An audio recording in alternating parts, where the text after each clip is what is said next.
forward, we are going into new and unfinished business.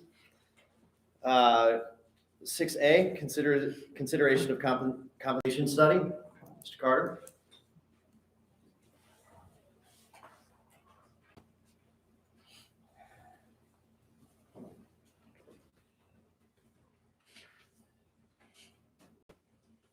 We brought this back to the board for hopefully a final decision, including a resolution to the board's consideration. As we reported last month, after some due diligence, working through the Virginia Institute of Government, we followed up with Albemarle Charlottesville Regional Jail, which I'm the county's representative, so I knew about this. The jail is contracted with Management Advisory Group International to conduct a compensation study, and the county could piggyback through a cooperative procurement provision that the jails also utilize to retain Management Advisory Group to conduct a compensation study. So I just draw the board's attention to the second page after the resolution, which outlines the cost proposal. Let me get my notes.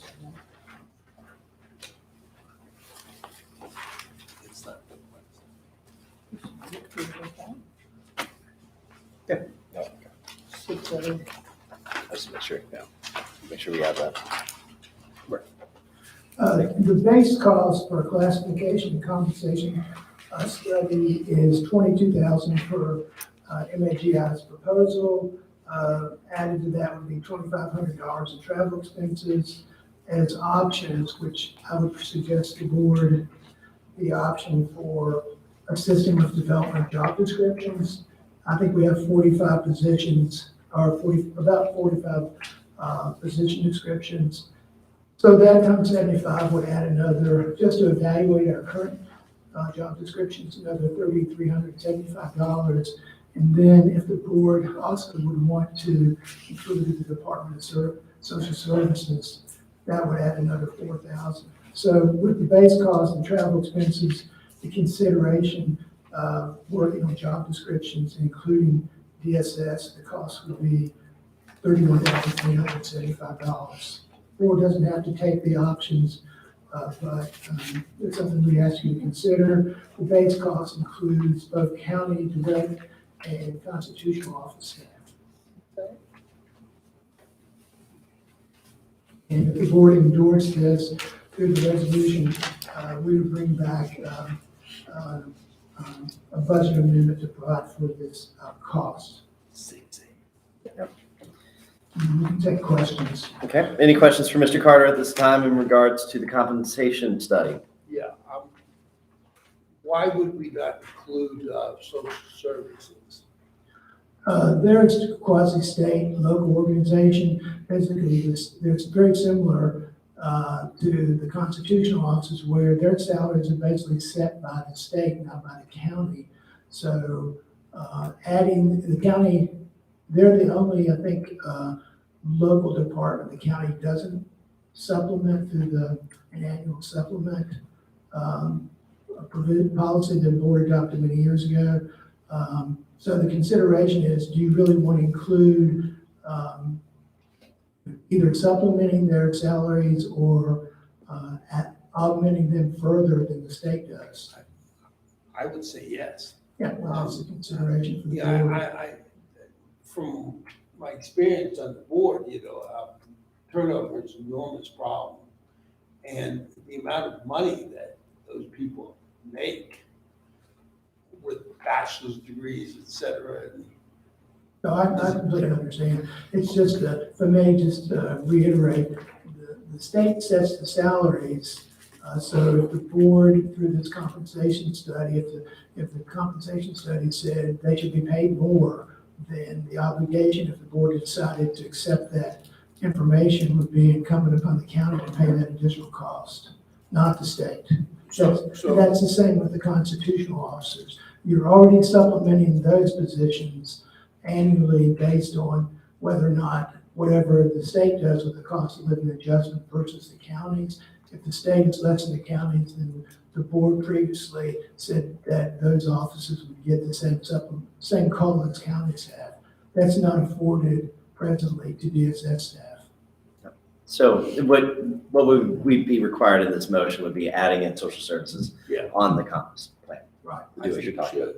Yeah, Okay. you don't, boy, I don't want to really say this, I contradict myself, but, you know, you can do the study, you get the results, and then you decide, do you agree with the results, and do you want to implement them and implement them over what timeline, potentially? Right. All right. But What is the pleasure of the board on the compensation study? Are there any further questions for Mr. Carter? what are we voting on? Whether To add include. social services? What's that?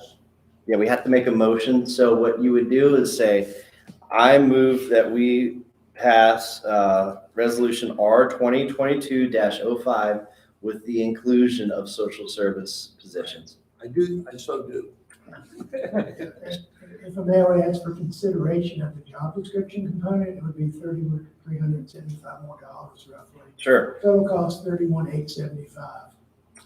This was brought to the staff more so, I mean, as I related to a couple of members who discussed this with me, I think in November, you know, I thought about this to make this recommendation to the board for some time. When we did this many years ago, it was a hiccup that I thought I never want to make again, but I think it's really a good time for this study to be done, particularly if we can make it as objective as possible. Certainly. Would you, Steve, I don't like, we should have some 3 or 4 different scenarios into this thing. Let's get everything situated in one thing and represent it. I mean, Well, I'll just reiterate that. I don't have any idea of what, The base cost to do the compensation study is $22,000. The expenses of the consultant are $2,500, so that would be $24,500. If you consider including 2 options, one is evaluation of the county's job descriptions, that would add $3,375. If you include the Department of Social Service in the compensation study, that would add $4,000. So with the 2 options, the total cost would be $31,875. not to exceed. Right, not to exceed. Without the options, the cost would be $24,500. When we polled 3 or 4 other localities about their recent studies, the average was in the $45,000 to $50,000 range. So we're actually getting what appears to be a pretty good deal. But we'll use it a lot smaller than what Yeah. these other localities you're talking about. I don't remember all the localities. One was Bedford, not necessarily comparable size, but yeah, certainly. larger. Okay. So do we need an amendment to that motion? I have to look at the resolution. I think you approved the resolution. With the addition? amount, with those options included. Okay, so the first option is social services and the second option was what again? The, To evaluate and update county job descriptions. okay. So you're the motioner. Do you amend your motion to include evaluating job descriptions as well? Not to exceed? I really don't have any feeling on that aspect of it. I mean, That was staff's what do you ask. feel about that? Staff asked for it. Discussing with Ms. McGarry, before, you know, when we first got this proposal, yeah, our job descriptions are probably 15 or more years old. We need to take a look at them. Okay, so yes, both options. All right, he has amended both that there, not to exceed the 31,000, is that what you want in there? Not to exceed the $31,000 number. All right, we have a motion. Do we have a second? I'll second. We have a second from Mr. Reed. Any discussion? Hearing none. Ms. Spivey, if we could do the roll. Mr. Harvey? Yes, Mr. Barton? Yes. Mr. Park? Yes. Mr. Reed? Yes. Mr. Rutherford? Yes. Great. Thank you. All right, moving forward into R 2022-06, it's the school division request. Are you presenting that, or Mr.? Well, Dr. Cox is here. I guess if he has comments, the board can invite him up. Okay. So we previously received a request through Ms. Irvin, the Assistant Superintendent of schools for supplemental appropriation of $503,190. And the memo, the letter from Ms. Urban to me is included in the board's package. They requested this to help them pay for the greenhouse renovation project and the associated architectural and engineering fees, $503,990.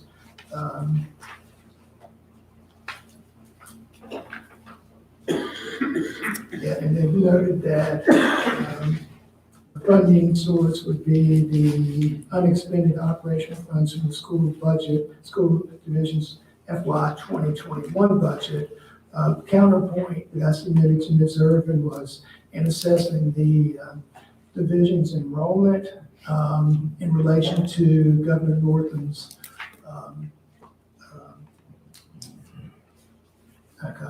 what is it called? Caboose bill, excuse me, I had to think about it.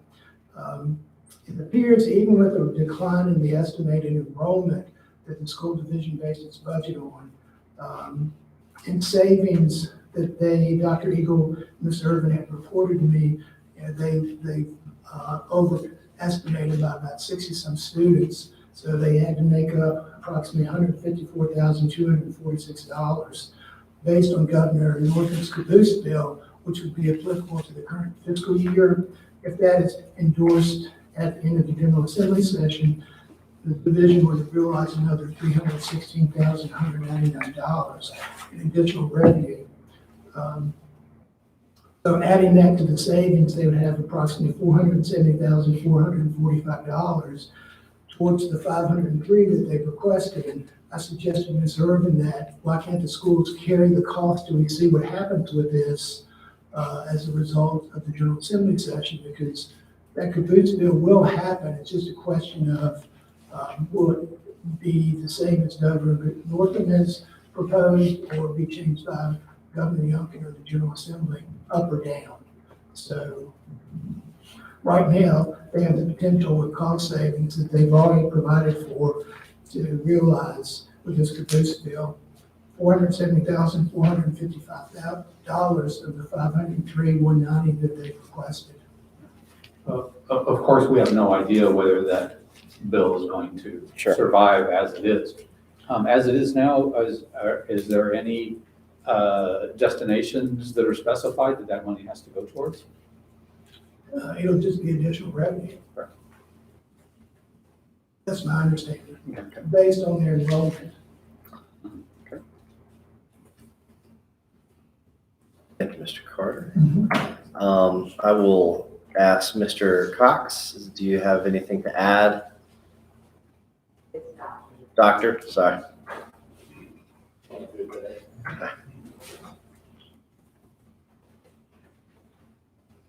Well, thank you for the opportunity to come before you, and I think certainly appreciate the opportunity to work with the county administrator. We kind of think a few things. I think one thing is that we really don't know what the final budget piece is going to be. I think as we all can appreciate, when you go from one governor to another governor, and then you're talking kind of new General Assembly, state Senate probably stays the same. I think we're all kind of waiting to see what that budget is going to be. I think as we have kind of looked at this, is that we have several projects that we've committed to. We have supply chain problems, which I know a lot of people have had. That's certainly not unique to us. Several different appropriations. We've got some staffing shortages and things like that we're trying to deal with. And I think as the county administrator recognized that political tides are changing, and we'll see what happens with the new governor and the new General Assembly, but we do make the request. We do think the greenhouse is a very, very important project.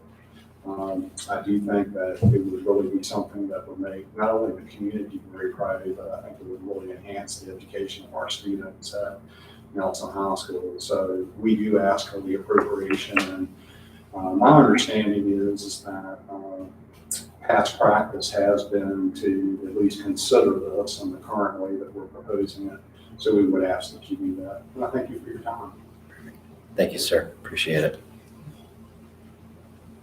And the only thing I would add is that we have entered into agreements to do the greenhouse and other projects based on the fact that we were going to use the CIP, the leftover budget money for CIP projects is something we've done over the years. Maybe we need to formalize that process somehow between the boards. But it was our understanding when we voted to do this that that's where we would be getting the money. So I think it shouldn't really be a surprise that we are asking for it. So Gotcha. Thank you guys so much. Yeah, I just think it's a disgrace to go up and see that nice complex, and it's been the way it, and I'm not blaming nobody, I just, that can be used, or should be used. Mr. Carter? If I may, I'll just add that the general city session will be over around March 12th. The cost can be carried until that time. It's just a matter of wait and see. It could be more money instead of less. And then the question is, if they realize a surplus, what are they going to do with that? Thank you, Mr. Carter. What is the pleasure of the board on this topic? I think, I hope they'll find wonderful things to do with the surplus, and I hope they have. I think that we're so into this project, we should put forth the money now and, worry about whether the money comes from the state later, because we're gonna do it anyway. I agree with Mr. Barton. Being familiar with how money left over in the budget at the end of the year serves the school board and the schools is something that has been fairly consistent while I've been on the board. And I'd like to see, unless we formalize something, that at this point it would be assumed that that's what this would go towards. And I would like to see that their request be honored for that. Anybody else have any other thoughts? Not hearing any. I'd like to make a motion that we adopt resolution 2022-6, amending fiscal year 21-22 budget, reflecting the request of $503,190. All right, we have a motion from Mr. Reed. We need a second. We have a second from Mr. Barton. Is there further discussion? Hearing no further discussion, Ms. Spivey, if we could do the vote. Mr. Harvey? Yes. Mr. Barton? Yes. Mr. Carr? Yes. Mr. Reed? Yes. Mr. Rutherford? Yes. All right, our 2022-06 passes. Moving forward into reports. Mr. Carter.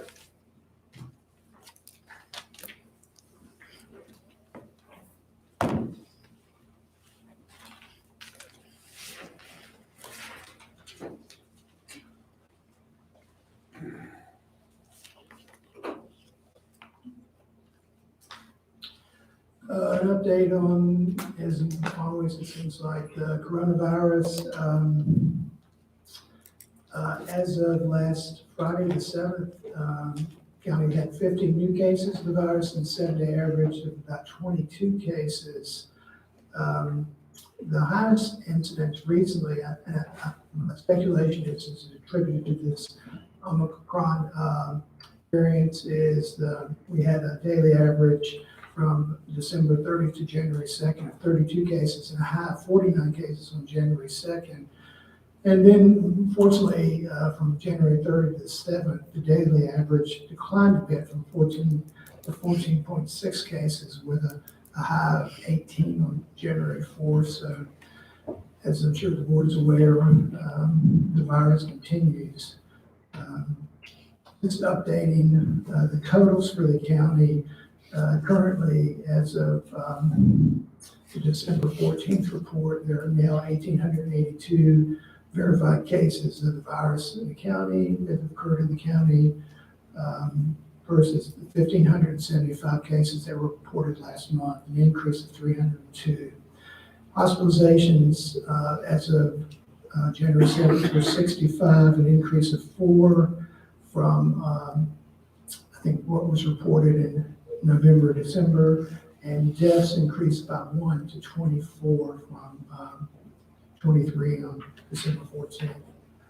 The Center for Disease Control reported 156 cases of the virus as of January 10th, and lists Nelson and Virginia as areas of high transmission. It continues to recommend that everyone wear a mask indoors in public settings, adding that mask requirements may vary from place to place. We continue to, some wear masks, some don't. And I've just included as an attachment some of the CDC information on people who contract the virus, their status of what to do, et cetera, et cetera. Redistricting, we have information to report about that today because of the, and I'll get to my report and then come back to this. Because of the state's plan, the county's plan that the board has worked on previously has to be redone. So we have information to report on that today. And we understand that we have to have this done maybe by the February regular session. We're working on that. The general reassessment for 2022, Wampler has completed its work, including their hearings. We're waiting for the final report, which Mr. Haynes told me last week would be forthcoming, hopefully sometime this week, and then we'll share that with the board, of course. We also asked the board under appointments to really try to appoint the Board of Equalization today. We really need to get that started. Broadband, the $1,380,000 the board previously approved to be dispersed to Firefly CPSI was completed as of 12/31, and including an agreement with Firefly committing them to their obligations. The General Assembly session will begin tomorrow, and it's a longer session, 60 days, concluded on or about March 12th, and they can't finish their work. County's budget, we're in process. I still anticipate probably late February for initial presentations to the board. We're trying to get there faster, but right now, probably February. And lastly,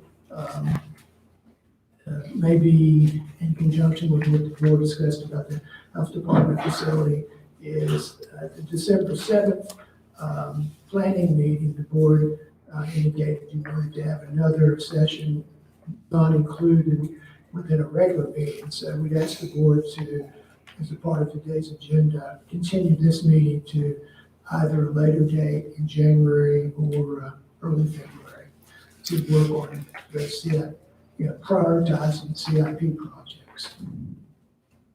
Back to redistricting, we'll put some drawings, information up on the screen, and then discuss that with the board. Yep. Questions about anything else? Good.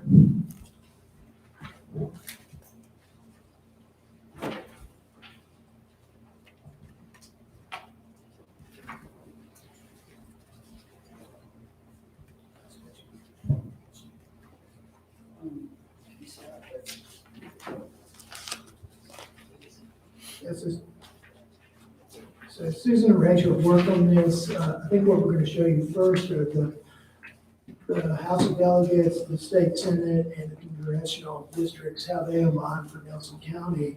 And then the next set of slides will be scenarios Susan and Rachel have developed for how to realign the county's district from the previous plan the board we were hopeful would get approved tonight, but it's going to have to wait.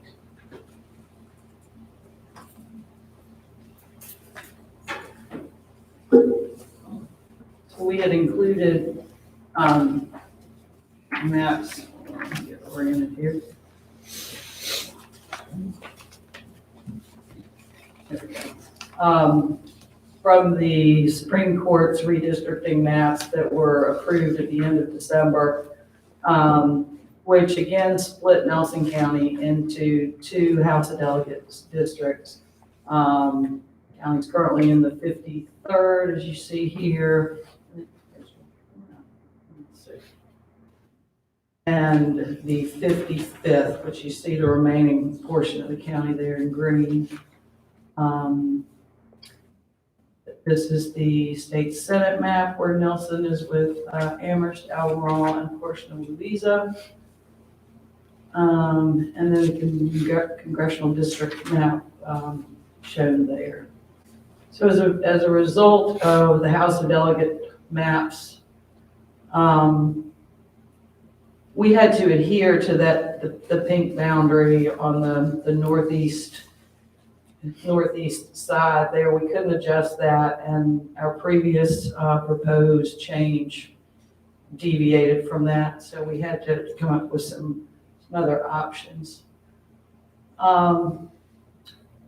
First option that we came up with after we had to move away from our original thing that we agreed to last time was to move these people here between 29 and the railroad tracks in Fauquier from the central district into the east district in order to meet the population requirements. And it may be easier if we, look down in the lower left corner, and especially on the maps that you have printed. A second option was to move the citizens who lived in the Glenthorne Loop area of Nelly's Ford, and that area actually continues all the way down along 151, I believe, to Adal Road. It may just be on the south side, I'm not sure.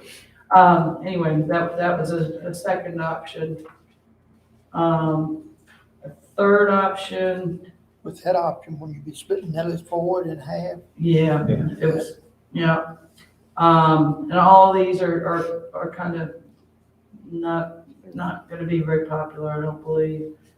Third option, to move just the people on the west side. I call this option Lower Beach Grove.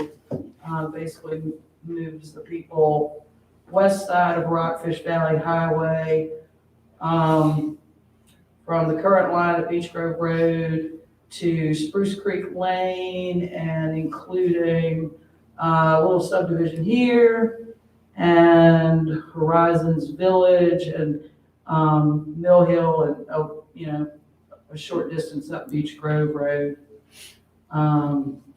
Fourth option, I call this one Upper Beach Grove, which kind of picks up there just above Mill Hill Lane and extends actually into the Fortunes Ridge Drive area of Wintergreen. And then option 5 extends the north district further down along Route 6 and takes in Edge Hill Way, Duncan Hollow Loop, and then people in the subdivisions on the west side of 6 there, and continuing down to Adal Road. So, I think, I don't think with plans 2 through 4, they're going to be very popular. I've discussed with Jackie, and we do believe that probably the easiest on the citizens of the county would be this Plan 2-5, where people are getting a change from a Nelly's Ford polling place to an Afton polling place. And then probably second behind that, as far as convenience, would be moving people in the Fauquier area from the central to the east, which I believe would move them from voting in Fauber to move to voting in Livingston, is that correct? Skylar. Schuyler. Okay. Okay. And then, a sheet that I don't have here, it's kind of a general description. Susan, can you break out,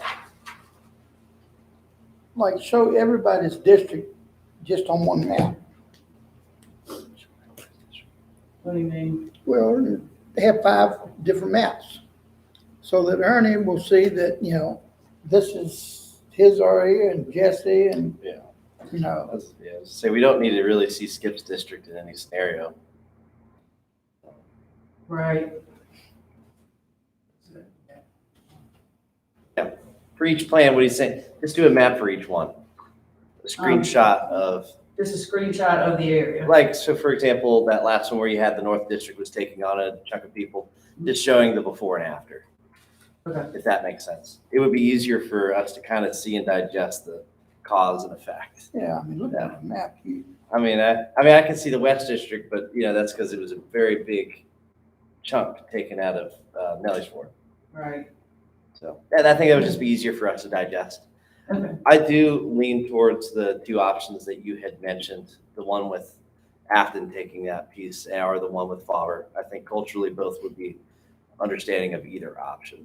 Right. Yeah, we'll try to present some maps that are a little more defined Yep. as to the areas that are changing. And I think, Steve, did we determine that, or is Jack still here? Yeah. Is it April that we're working toward as far as some finalization? Yes, they can speak with the state, they're gonna give us some training, hopefully, coming this week, but they said we need to be done by. Sure. So in that we would likely have to redo all the hearings, the 30, 45 day. We don't know that yet. We don't know yet. Phil doesn't believe that we have to redo the public hearing, but he did say that he believed there were some notices that we were required to give. Sure. So, Hopefully we'll know by the February meeting. Yeah. All right. If we do get knowledge about it prior to, let's circulate that to the board and hopefully we can get a consensus among ourselves and see if there's any questions or comments. We'll put this on the agenda. Perfect. Yep. Susan, the one up there that you got the green has gone over into the red, and you get the red section, the green down there. It looks like, just looking map wise, it looked like you could swap those 2 and really, but I don't have no idea where they're at. so which map? I'll go through. You just, the last map you have right there. It's like if you took that green piece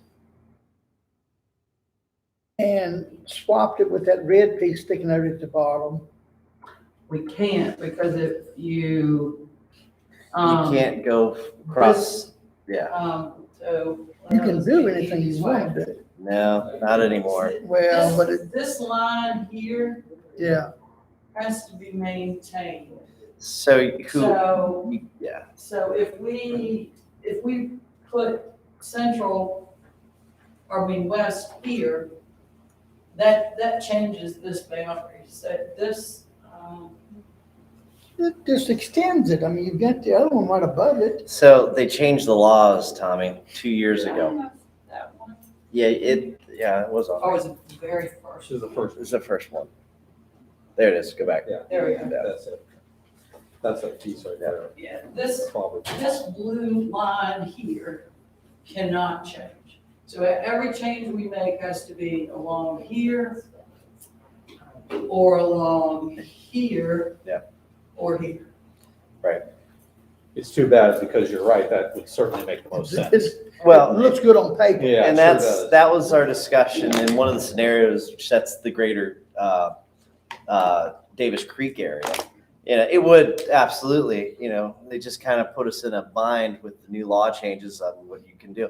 I mean, what our change made sense originally, and then when they changed the law several years ago after a delegate race, where you can't have a voting precinct giving out 2 different ballots with different delegate seats in them. So that's where we are. And that does make sense. Yeah, no, I It get that. actually does. It just, if they would have allowed us a year's grace and redrew, Yeah.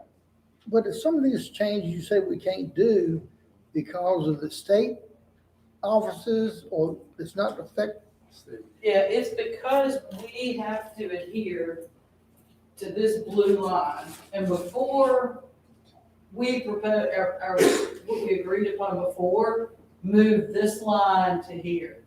So we couldn't do that. So we had to go somewhere else because the house map was already approved. if we weren't a split legislative county, this would not have been an issue. Yeah, we would have, yeah. This would not have been an issue. But they decided to split us again. So the East District is split in half. Yeah, So and you're in the Livingston, so you're in the, I live in the Bedford, the one that goes all the way to Bedford, and Ernie is in the same kind of scenario except for his. So me and Ernie will have two different delegates for our respective, I go all the way over to Augusta. currently. Yeah. But not after this map. You would go After to, this, I go you go to Louisa. Jeez. And so, What a mess. so we'll have, I'll have, yeah. I don't, what you should do is let the localities do their thing, and then let them finagle how to put it the way it they should don't want be. me, I get, well. And, they didn't want us to meet as around or something. Jesse asked us to do, and as we inquired with the state about how to address this, we wrote a letter, we gave them specific information about the changes that we had already, approved to our map. The only avenue for submitting those was as a public comment, to the Supreme Court. And they do not care about They your read comments. every one, but they ignored ours. I mean, it was a very formal letter to them, demonstrating the change in the census blocks that we requested that they move on their map to. And the thing is at the time that we took our vote, their maps were a draft. And as we've seen across the state, there was no sense in us, no sense in us in assuming that that was going to be it, because they made dramatic changes across their draft maps everywhere. We shouldn't do anything till they get. And that's what we learned. And there's several other scenarios in which that the Virginia government failed. Their committee on redrawing failed. So we would have had guidance prior to, but because they couldn't do their job, Supreme Court had to do their job. And because Supreme Court didn't do their job until really recently, it made everybody's job just a little bit harder. So here we are today, and we'll be ready for next month. Any other questions for Susan at this time? None? Thank you so much, Susan. Thanks. We'll get back to February. We'll look for your maps. Great. Yeah, thanks to Susan and Rachel, they jumped right on this, and of course Jackie too.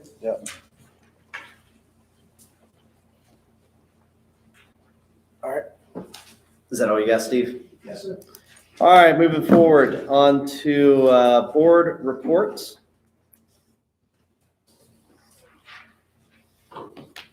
Let's go with Mr. Barton. appointment in the committee or whatever it was called. The Piedmont House, or the Piedmont Group? Yeah. Yeah. Anyway, there is no unemployment. We have full employment according to statistics. It's like It's 2%. 2.5%. That's And the problem of this board was to try to find workers as opposed to find workers jobs, which was interesting. And believe it or not, they actually had time to discuss this issue of why there's a shortage of labor in so many different areas. And wages came up, and in capitalism that everyone likes to applaud, you have labor and you have capital and you have resources. Well, labor is not getting their fair share. Capital is growing enormously compared to labor. And there's discussion, how can you equalize that? How can you make it so, one of the ideas was healthcare system, access to education, recreation. You know, why is it that we can't get enough people to work? Well, it's in capitalism, means you're not paying enough. But that is not really something that gets addressed too often in our society, which we have an incredible increase in the amount of wealth that the wealthy have. So I think it was an interesting meeting. Other than that, no solutions were offered. Good job. The topic of labor is such a huge thing. You can't solicit business if you don't have a stable workforce. It's hard to solicit a stable workforce unless you have training. It's hard to have training if you don't have a school populace that can support it. It's an interesting circle and a difficult one. Well, one of the interesting things is that in European countries, job training, not preparation for job training, but job training itself is done by industry, not by government. Preparation for job training is done by the government. by, government. Is that all the reports you have? All right, great. Mr. Harvey? I don't have any reports. No reports. Mr. Parr? Emergency Services Council has not met. Mr. Reed? I met with Mr. Youngblood and Mr. Brown of VDOT regarding the 151 corridor. And the reason was I wanted to get an idea leading up to the new comp plan, what the status of transportation study along 151 had been done, and what options we were going to have for pedestrian and bicycle trails along 151 corridor. They informed me about urban development areas, and they also informed me that there is going to be a lot of money available to counties for urban development areas, for through V-Trans and for transportation alternatives, which includes biking and hiking. And so when we discussed how that might apply to 151, seeing as how that was a need that was identified both in the Rockfish Valley Plan and the 151 corridor study, they said, well, because of that, what we would need to do was to get an amendment to our comp plan identifying the 151 corridor as an urban development area. That would then, and Mr. Carter, correct me if I'm wrong here, and we go through that process, that would give us an opportunity to qualify for those funds, which might give us a step to be able to create a piece, perhaps, as what we projected was something from the Rockfish Valley Foundation to Stony Creek. I also met with the new executive director of Wintergreen Resort. His name's Jay Gamble. And we talked about the possibility of having a park and ride area there, somewhere in that area, that would help Wintergreen being able to get the workforce up onto the mountain.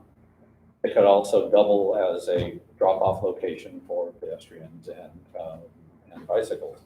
So it seems like there are a lot of pieces in place that would allow us to not have to wait for the end of a comprehensive plan process to be able to move on this sooner instead of later, especially since there's going to be money available. So I spoke with Mr. Carter. I believe he's talked with Dylan. They're starting to work on, or they're moving forward to seeing what the process is going to be for us to do that. So we've also contacted Rick Youngblood and hadn't heard back. So after speaking with you today, I followed up with Dylan, and we're going to follow up again with Rick. And she has spoken to the Berkeley Group, who is the company that we will be bringing back to get the board's approval to sign a contract with the comp plan. So we just need to move faster, I suppose. Yeah, Well, thank you, I appreciate that. And the meeting with them was about as good a meeting as I've ever had with VDOT. I was really grateful for their input and their expertise on that. So I'm sorry Mr. Brown wasn't here today, so I can tell him that, but he already knows. And that's all I've got. Gotcha. Thank you, Mr. Reed. My only reports are PDC related. We do not have a meeting this month. Regional Housing Partnership, you know, we have some movement for another conference hopefully coming up. Hopefully COVID will limit itself so that we can have a proper function. As everyone knows, I've stepped down from the Water Authority, so we will need to appoint someone there. Lots of big moving parts there, and of course, big capital projects that, you know, an environment with supply chain issues have also impacted it as well. Beyond that, I have no other further board report at this time. Let's go on ahead and move to appointments. Is that, Jesse, on the service authority, is that a county position or is that just a? It's just my East District. Yeah. Yeah, so what we'll do, who gets appointed today, likely Mr. McSwain, he will finish my 4-year term. Right. Yeah, 6 months or something like that. All right, so let's knock a couple of these. If we could, for the Nelson County Service Authority Board, could someone make a motion for Robert to finish this term for the East District? I would move that Mr. McSwain be appointed to fulfill the seat which you would be vacating on the Nelson County Source Authority. Thank you. Need a second. I'll second. Second from Yeah, Mr. but you've been on that before. Yeah, I yes. thought, yeah. We have a motion, a second. Do we have any other discussion? No discussion. Ms. Spivey? Mr. Harvey? Yes. Mr. Martin? Yes. Mr. Parr? Yeah. Mr. Reed? Yes. Mr. Rutherford? Yes. Great. Congratulations. Thank you, sir. Appreciate it. All right, moving on to, we still don't have anybody for the job board. Or is this a recent resign? Robert Alpers. His term expired. He did not wish to be reappointed. Okay. He and his wife are in the process of relocating. Gotcha. Okay, I will keep that in mind. Board of Equalization, staff have asked that if we could please expedite choosing folks. We cannot have any more than 5, correct? And we have 5 applicants. Need a minimum of 3. Minimum of 3, so we could do 3 or we could do 5. I tend to err on the more the merrier. I think that would be good for the county, especially in this time period of assessments and current environment. Do we have a list? We have 5 right here. Here you go. The 5 we have are Carlton Blue, Thomas Nelson Jr., James Bibb, Kevin Phillips, and Courtney Cook. Yes. And Mr. Ballou and Mr. Nelson have both served on the last Board of Equalization. Mr. Ballou does meet the, Real estate requirements. yes, the real estate requirements. Mr. Bibb has had property management experience in real estate, with short-term and long-term rentals, as well as work in construction. Certainly. And I believe Ms. Cook she has a financial background too. Perfect. So all 5 of those applicants, if we approved all of them, would satisfy the state's requirements. Okay. What is the pleasure of the board? Can we do a blanket of approving all 5, or do we need to do each one Well, individually? let's go through quickly. Carlton is east, Carlton is Central District, central. Thomas Nelson, West. Bibb, Bibb is South, Phillips, West. Cook. South.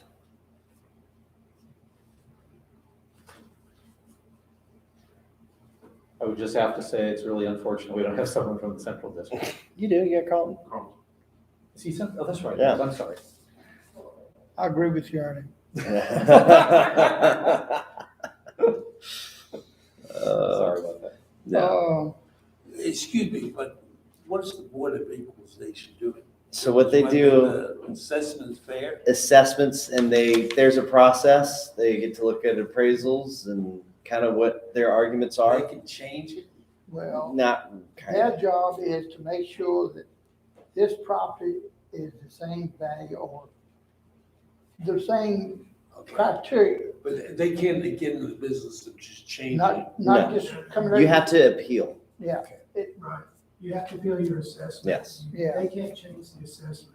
But they can't change the assessment, they could just They find can, an equal property. they can change the value on appeal, but they can't change the overall reassessment.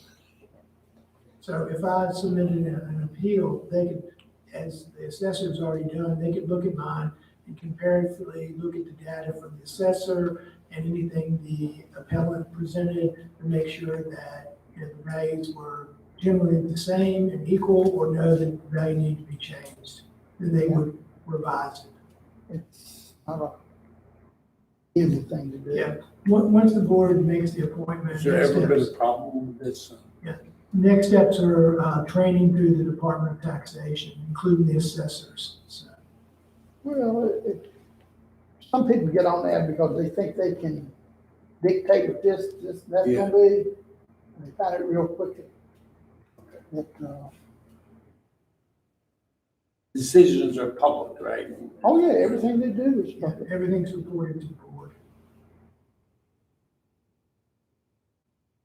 All right, Give me a few minutes on that. a few minutes. All right, good, Mr. McSwain. If you want to think about it a little bit, we'll just hop on into correspondence. Let you look at that. Mr. Barton, do you have any correspondence you'd like to talk about? No. Nothing? Mr. Reed? No. Mr. Parr? No. No correspondence. All right. You still reading, Mr. Harvey? Yeah, I mean, All right. those are the ones we missed. We got 2 from the south, 2 from the west, and the central. Yes, east and north did not apply. I had one applicant lined up, but he changed his mind. We had another who also changed their mind. Yeah, We've had a couple others who they've changed their minds. changed their minds. Yeah. It's it's a difficult and very responsible position. All right, while you're still thinking, we'll go on to directives.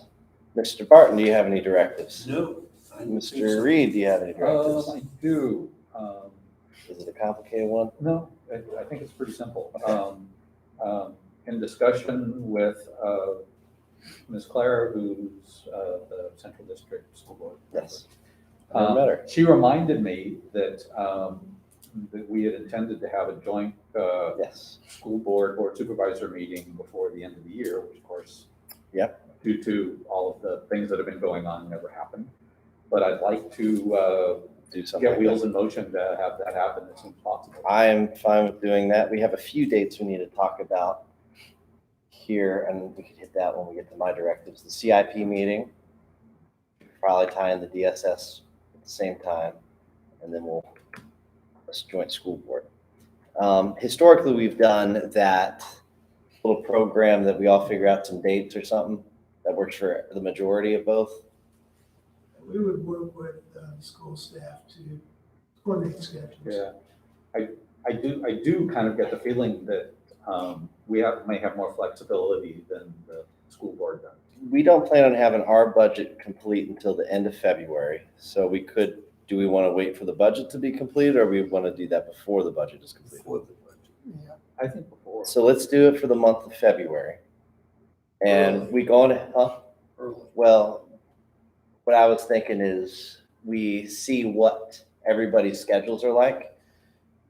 You don't want to balance the budget on the school. board. No, we're not. No, what I'm saying, we could do the first couple weeks in February, we could do after, but what we do is we do a correspondence to see what everybody's schedule's like. 'Cause especially the school board, a lot of those members have less flexibility than our board more And often. they have a lot on their plate Yes. with the hiring. So- Let's just do an inquiry for the month of February and see where it ends up with the majority of both. Is that okay? All right. If we find an opening that can work. That works before that, we'll go for it. So staff, can you arrange that and coordinate with Of course. school? Great, thank you all. Mr. Harvey, have you, What was I doing? you were reading those names. Top right corner. I have no directives at this moment. It's on you, Mr. Harvey. Can we make a motion? I'm fine. Mr. Can we get a motion to approve all these, all the applicants for the Board of Equalization? So moved. We have a motion from Mr. Parr to approve all of the applicants of Carlton Ballou, Thomas Nelson, James Bibb, Evan Phillips, and Courtney Cook to the Board of Equalization as presented. Do we have a second? I will second. We have a second from Mr. Reed. Any discussion? Hearing no discussion, Ms. Spivey? Mr. Carr? Yeah. Mr. Reed? Yes. Mr. Harvey? Yes. Mr. Barton? Yes. Mr. Rutherford? Yes. Great. Send them a Godspeed and have fun. In directives, I have no other directives. It's my understanding, before we go to other businesses presented, we have a closed session today. One quick directive. Yeah. If you don't mind. Yes. If you could mention to maintenance staff that the snow on Monday, there's a lot of debris in the parking lot of the Pine River Yeah. Trail on the marker sign and all around it. I know they took care of the trail itself, but as of yesterday, the parking lot debris was still pretty big and the chainsaw worthy. Perfect. All right, so we have a closed session. If we could get Mr. Reed, if you could go on ahead and do the first. I move that the Nelson County Board of Supervisors convene in closed session to discuss the following as permitted by Virginia Code Section 2.2-3711. A3, discussion or consideration of the acquisition of real property for a public purpose, where discussion in an open meeting would adversely affect the bargaining position or negotiating strategy of the public body. A6, discussion or consideration of the investment of public funds where competition or bargaining is involved, where, if made public initially, the financial interest of the governmental unit would be adversely affected. Now read that one again, Ernie. I didn't get it. You got a piece of paper. Here you go. Second. We have a second. All right. Do we have any discussion? Not hearing any discussion. Let's go ahead and have a vote. Mr. Carr? Yes. Mr. Reed? Yes. Mr. Harvey? Abstain. One abstention. Mr. Miss- Barton? Yeah. Mr. Rutherford? Yes. And before it starts, we're going to take a couple minutes. Thank you. Thank you all. Are you the new reporter for Nelson County Times? Yeah. What's your name?